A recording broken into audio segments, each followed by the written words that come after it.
അല്ല, അതൊന്നും അദ്ദേഹം പറയുന്നതായിട്ടൊരു ബന്ധമില്ല. കേരളത്തിൽ 2 അക്കം സീറ്റ് നേടും, അതായത് 10 സീറ്റ് നേടുമെന്നാണല്ലോ പറഞ്ഞത്. 10 സീറ്റ് നേടുന്നത് പോയിട്ട് ഒരു സീറ്റിൽ പോലും 2ാം സ്ഥാനത്ത് പോലും BJP വരില്ല.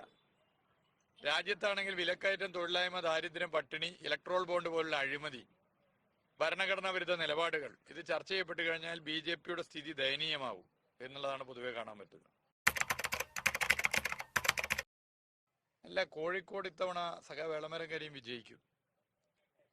ഒന്ന്, പാർലമെന്റിൽ ശക്തമായ സാന്നിധ്യമായി BJP ഉയർത്തുന്ന അപകടകരമായ രാഷ്ട്രീയത്തെ അതിശക്തമായി എതിർക്കാൻ വേളമരം കരീമിന് രാജ്യസഭയിൽ സാധിച്ചതുപോലെ ലോകസഭയിലും സാധിക്കുമെന്ന് ജനങ്ങൾ കണക്കാക്കുന്നു.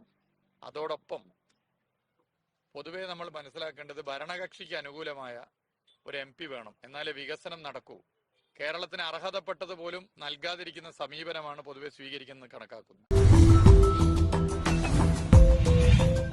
വാർത്തകൾ വേഗത്തിലറിയാൻ ഞങ്ങളുടെ YouTube ചാനൽ സബ്സ്ക്രൈബ് ചെയ്യൂ.